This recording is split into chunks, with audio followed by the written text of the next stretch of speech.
The barber whose uncle had his head bitten off by a circus tiger. Another one of my favorites, published in 1935, William Saroyan's second collection of short stories. Look at this volume here, pretty impressive for a second collection. Again, the barber whose uncle had his head bitten off by a circus tiger. Miss Gamma said that I needed a haircut. My mother said that I needed a haircut. My brother Creekor said I needed a haircut. The whole world wanted me to get a haircut. My head was too big for the world. 7 7/8, maybe 8 7/8. Too much black hair, the world said. Everybody said, when are you going to get a haircut? There was a big businessman in our town named Huntington who used to buy an Evening Herald from me every day. He was a man who weighed 240 pounds, owned 2 Cadillacs, 600 acres of Alicante vines, and had over $1 million in the Valley Bank, as well as a small head, all bald, right on top of him where everybody could see it. He used to make the railroad men from out of town walk 6 blocks to see my head. There's California for you, he said. He used to shout in the street. There's climate and health. Lord God, he used to roar. There's hair on a head.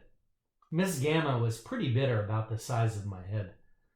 I'm not mentioning any names, she said one day, but unless a certain young man in this class visits a barber one of these days and has his hair cut, he will be sent to reform school. She didn't mention any names. All she did was look at me. What's the big idea? My brother Creekor said. Remember Samson? I said. Remember the wrath of Samson when they took away his hair? That was different, said my brother Creekor. You're not Samson. Oh no, I said. How do you know I'm not? What makes you think I'm not? I was glad the world was sore at me. But one day a sparrow tried to build a nest in my hair, so I hurried uptown to a barber. I tried sleeping on the grass under a walnut tree in our yard when a sparrow flew down from the tree and started working its way into my hair. It was a warm winter day and the world was sleeping. It was very still everywhere in the world. Nobody was rushing around in an automobile, and the only thing you could hear was the warm and cool, joyous and melancholy hush of reality. The world. Ah, it was good to be alive somewhere. It was magnificent to have a small house in the world, a big front porch for the long summer afternoons and evenings, rooms with tables and chairs and beds, a piano, a stove, pictures out of the Saturday Evening Post on the walls. It was strange and miraculous to be somewhere in the world, alive, able to move through time and space, morning, noon, and night, to breathe and eat and laugh and talk and sleep and grow, to see and hear and touch, to walk through places of the world under the sun, to be in the place, the world. I was glad the world was there, so I could be there too. I was alone, so I was sad about everything, but I was glad too. It was the same anyway. I was so glad about everything I was sad. I was so glad and sad about everything. I wanted to dream about it. The places I had never seen. The magic cities of the world. New York, London, Paris, Berlin, Vienna, Constantinople, Rome, Cairo. The streets, the houses, the people alive. The doors and windows everywhere. And the trains at night. And at night the ships at sea. The dark melancholy sea. And the bright moments of all the dead years. The cities buried under time. The places rotted and ended, the once living forever dead and forever alive, because the living of the earth live everlastingly. In 1919, I dreamed a dream one day. I dreamed the living lived everlastingly. I dreamed the end of flux and decay and death. I dreamed the eternal moment of the sun and sky and warmth in the world. Then the sparrow flew down from the tree to my head and tried to build a nest in my hair, and I woke up. I opened my eyes but didn't move. I had no idea a bird was in my hair until the sparrow began to sing. Never before in my life had I heard the cry of a bird so clearly, and what I heard sounded very startling and new, and at the same time very natural and old. The bird simply sang, but what I seemed to hear was weep, weep, weep, oh, weep. There is nothing to do but weep. And yet the bird articulated this melancholy message in the most joyous spirit. There had been no sound in the world, and then suddenly I had heard the music and oratory of the sparrow. For a moment, while I was still half asleep, the whole business seemed altogether natural. The bird in my hair talking to me, and the remarkable contradiction in the meaning of the message and its spirit. On the one hand, grief, on the other, joy. Then I realized such a thing was not proper. It was not proper for a small bird to flutter around in anybody's hair. So I jumped up and hurried to town, and the sparrow, properly frightened, flew as far away as it could go in one breath. The world was right, Miss Gamma was right, my brother Creekor was right. The thing to do was to get a haircut so sparrows wouldn't try to build nests in your hair. There was an Armenian barber on Mariposa Street named Aram, who was a farmer by rights, or maybe a blacksmith, or maybe a philosopher. I didn't know. The only thing I knew was that he had a little shop on Mariposa Street and spent most of his time reading the Asparez and other Armenian newspapers, rolling cigarettes, smoking them, and watching the people go by. I never did see him giving anybody a haircut or a shave, although I suppose one or two people went into his shop by mistake, in all innocence. I went to Aram's shop on Mariposa Street and woke him up. He was sitting at a little table with an Armenian book open before him, sleeping. In Armenian I said, "Will you cut my hair? I have 25 cents. "Ah," he said, "I'm glad to see you. What is your name? Sit down. I will make coffee first. Ah, that is a fine head of hair you have." "Everybody wants me to get a haircut," I said. "That's the way that it is with the world," he said, "always telling you what to do. What's wrong with a little hair? Why do they do it? Earn money, they say. Buy a farm, this, that. Ah, they're against letting a man live a quiet life." "Can you do it?" I said. "Can you cut it all away so they will not talk about it again for a long time?" "Coffee," said the barber. "Let us sip a little coffee first." There was a small gas range at the back of the store, a sink and a faucet, a shelf with the small cups and saucers, spoons, a can opener, and other things. He brought me a cup of coffee, and I wondered how it was I had never before visited him, perhaps the most interesting man in the whole city. I knew he was a remarkable man from the way he wakened when I entered the store, from the way he talked and walked and gestured. I knew he was a remarkable man in the world, a barber on Mariposa Street. He was about 50 and I was about 11.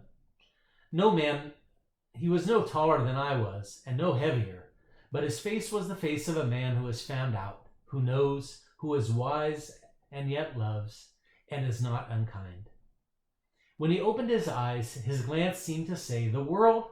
I know all about the world, evil and miserliness, hatred and fear, uncleanliness and rot. Even so, I love it all." I lifted the small cup to my lips and sipped the hot black fluid. It tasted finer than anything I had ever before tasted. "Sit down," he said in Armenian. Sit down. We have nowhere to go. We have nothing to do. Your hair will not grow in an hour." I sat down and laughed in Armenian, and he began to tell me about the world. He told me about his uncle Misak, who was born in Mush.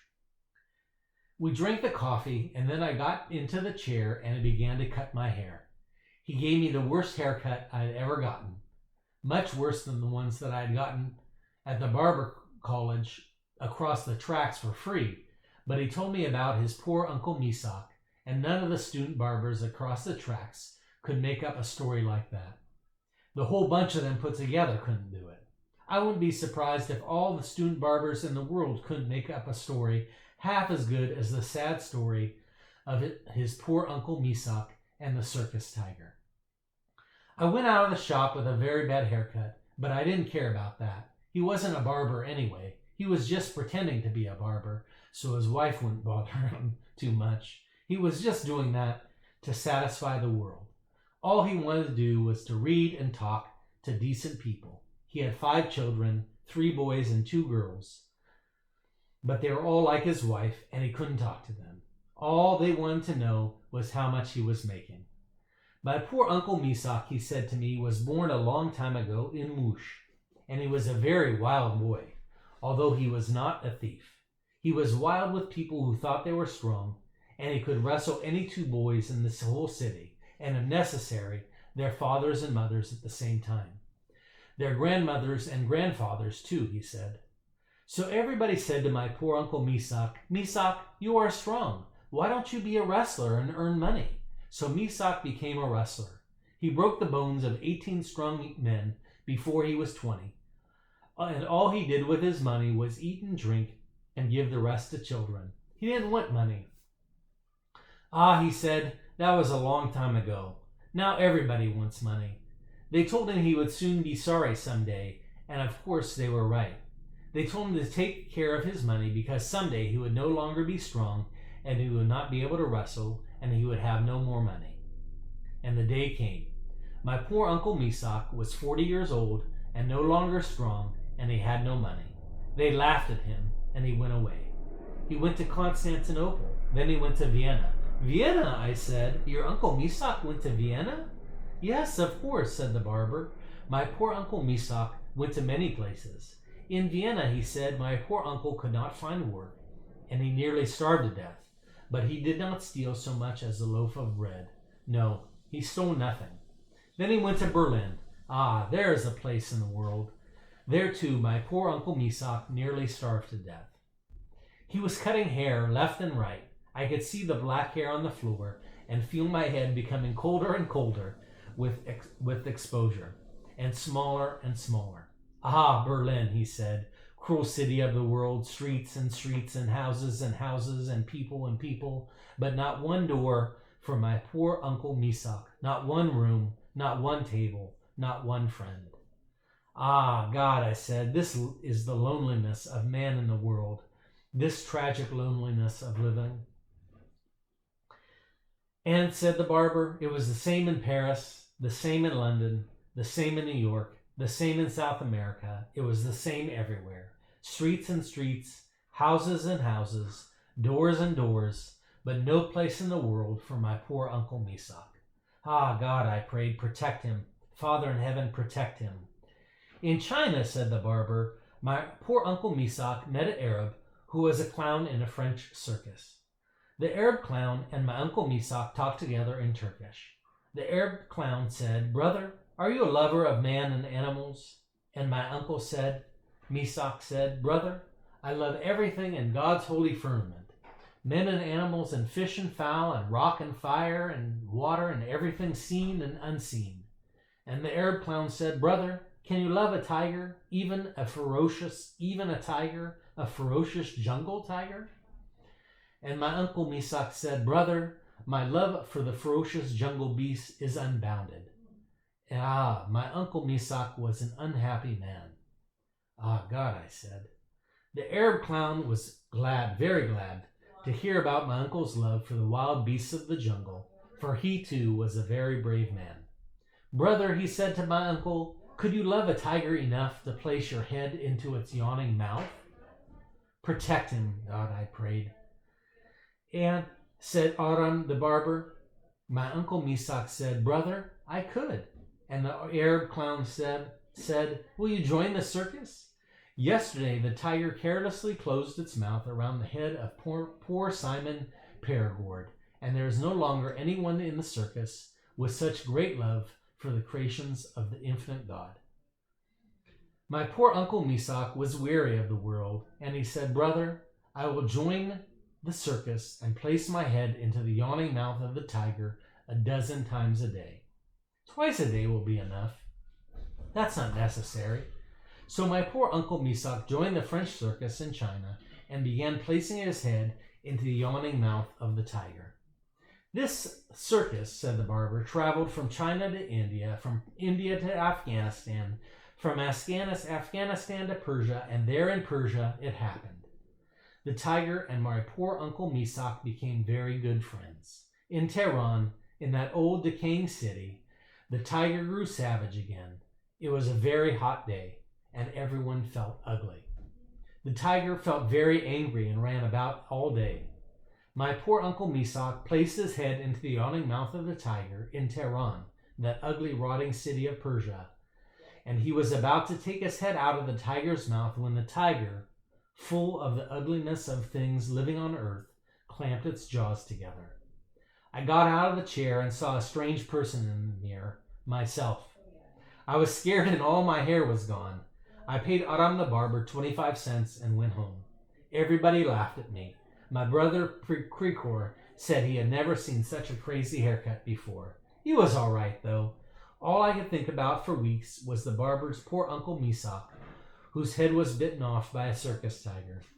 And I looked forward to the day when I would need a haircut again, so I'd go to Aram's shop and listen to this story of man on earth, lost and lonely, and always in danger. The sad story of poor Uncle Misak. His poor Uncle Misak. The sad story of every man alive. The end. The barber whose uncle had his head bitten off by a circus tiger. Inhale and exhale, William Saroyan, 1935.